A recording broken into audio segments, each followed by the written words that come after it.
In the spring of 1929, a restorer named Edmund Farrell was hired to clean a mercury mirror that had been sitting in a sealed storage room in a private estate outside Bristol, England.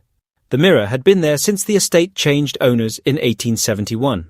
Nobody had touched it. Nobody had looked straight at it. The estate manager who hired Farrell described it only as old and maybe valuable, something that might look good enough to sell after it was cleaned. Farrell was not a famous man. He was not a scholar or a historian. He was a craftsman who knew how to work with old silver and old glass without ruining either one.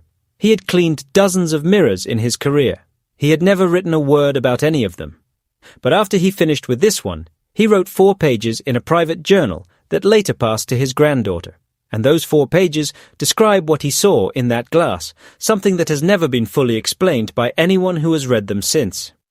What he saw was not a reflection, or rather, it was a reflection, but it was reflecting something that was not in the room. Before we go any further into what Farrell wrote, we need to understand what a mercury mirror actually is. Mercury mirrors, sometimes called tin amalgam mirrors, were made by coating the back of a glass plate with a mix of tin and liquid mercury.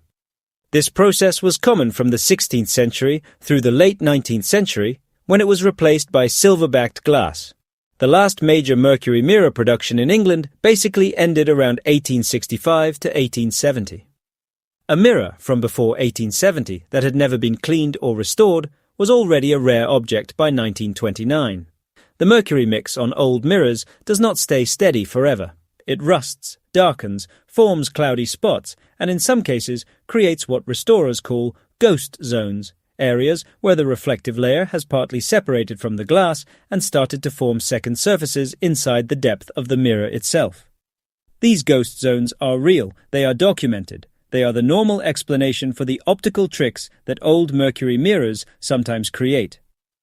Edmund Farrell knew about ghost zones. He had worked with them before. What he described in his journal was not a ghost zone.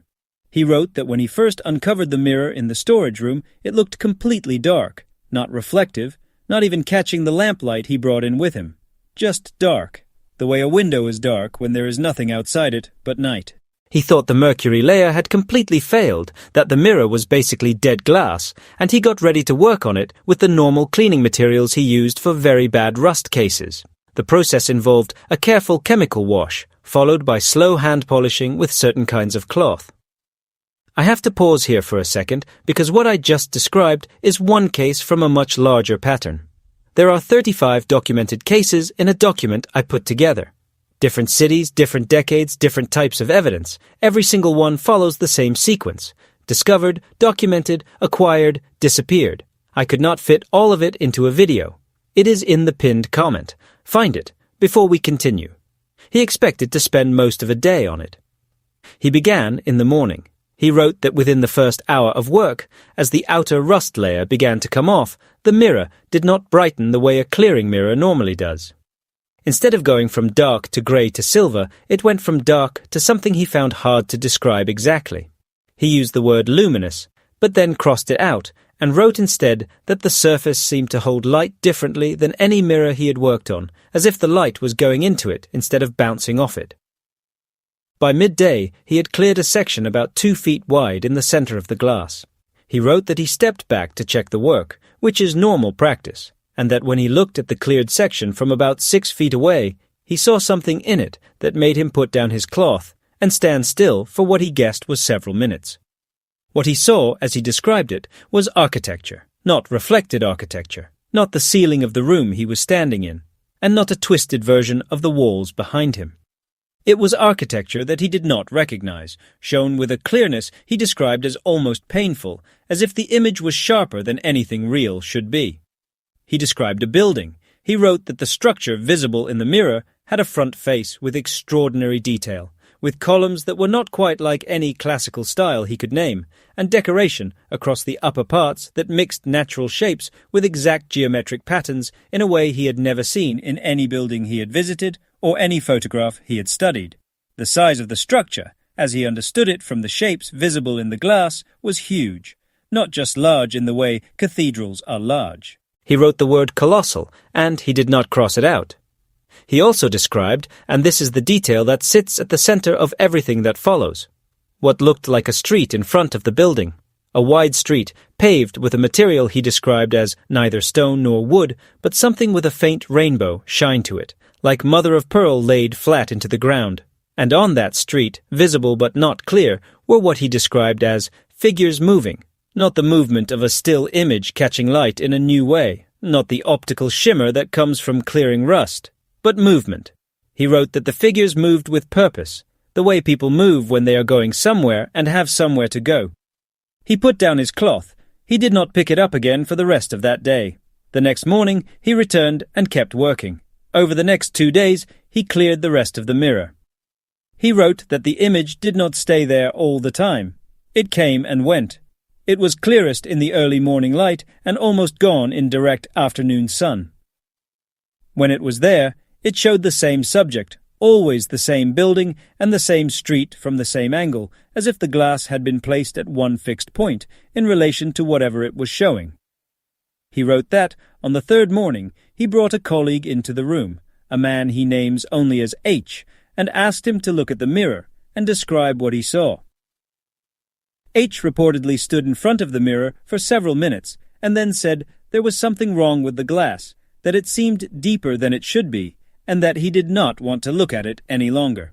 He did not describe architecture, but he also did not describe a normal mirror. Farrell completed the restoration. He sent in his bill. He said nothing to the estate manager about what he had experienced. Before I go further, that document in the pinned comment. If you have not found it yet, go there now, because everything I cover in these videos is one piece of a pattern that only becomes visible when you see all 35 cases together. The document shows you the full pattern. What I can show you here is the surface. What is down there is everything underneath it. Pinned comment. Now, then come back.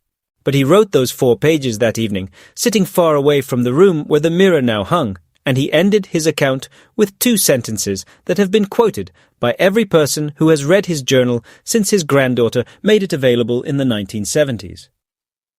He wrote, "I do not know what the mirror was made to show, or whether it was made to show anything at all, and I may have simply found an accident of old glass and old metal working together in a way that creates an illusion. But I know that what I saw in it was not this world, or if it was this world, it was not this time. And the people walking on that street were going about their lives in a city that I am quite sure no longer exists." No longer exists. That phrase is the hinge this entire story turns on. In the Tartarian framework, the main argument is this. Before the world we live in now was arranged into the nations and histories we know, there was another world, an earlier civilization with extraordinary skill and a wide reach across the earth, one that built at a size we mostly can no longer explain, that covered its cities and public spaces with a level of decoration and architecture that our current history explains in separate pieces as Greeks, Romans, medieval builders, and 19th century industrial workers, when in fact all of those traditions may be broken pieces left over from one older source. The Tartarian framework points to old European maps, where the word Tartaria covered huge parts of Asia and Eastern Europe into the 18th century. It points to the strange architecture of certain buildings in dozens of cities around the world, buildings whose size and detail cannot be fully explained by the tools and workers officially said to have built them. It points to the mud flood idea, the argument that across many cities of the world there is evidence of a great reset event that buried the lower floors of existing buildings and left a layer of soil over everything, after which a new population moved in and explained the results as just very old foundations. What Farrell described in that Bristol storage room in 1929 fits this framework with a level of accuracy that is hard to dismiss. Mercury mirrors have a documented history that runs alongside the Tartarian timeline in ways that deserve attention. The main period of mercury mirror production runs from about 1500 through 1870. That end date matters in the revisionist framework because 1870 sits at or near the edge of what many researchers in this area call the transition period. the years when the remaining institutions of the earlier civilization were being carefully replaced by the government and industrial systems of the new order. The timing of the move away from mercury mirrors to silver-backed glass is not mysterious in the normal account. But the normal account says the same thing about dozens of other changes that happened in that same narrow group of decades. And when those changes build up, each one easy to explain by itself, together they start to look less like ordinary progress and more like a planned clearing of the field. There is also the strange optical quality of mercury mirrors that does not appear in silver-backed glass. Because the mercury mix layer in a mercury mirror is not perfectly flat, and because it is put on the back of the glass instead of being a sprayed-on coating, the space between the glass and the reflective layer creates a second optical surface. In a damaged mirror, the way the front glass surface and the partly separated mercury mix work together can create effects that seem to show depth inside the mirror where depth should not be. Restorers who work with old mirrors document this, but the effects described in normal restoration writing are called distortions, not clear images, not architecture, not streets, and not moving figures. What Farrell described was clear, it was specific, it was steady across 3 mornings of watching by 2 observers. And it showed a city that was not the Bristol of 1929 or any other city he knew, shown in a level of detail he connected not with a hallucination, but with extreme clearness. The question the Tartarian framework asks us to think about is whether a mercury mirror made before 1870 might have been made not just to reflect, but to remember. The mercury mix in a mercury mirror is not a passive coating. It is a chemical compound. Mercury and tin are locked together, and the way it bonds to glass involves processes that the craftsmen who use them understood from practice, but that have never been fully explained in theory.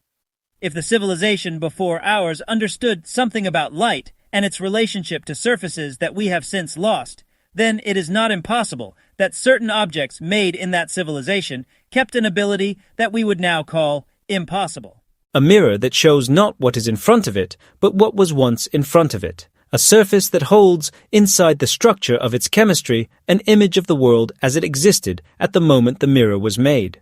Edmund Farrell was not a fringe thinker. He was a craftsman doing a job. He did not want to see what he saw, and he spent the first half of his journal entry trying to explain it away.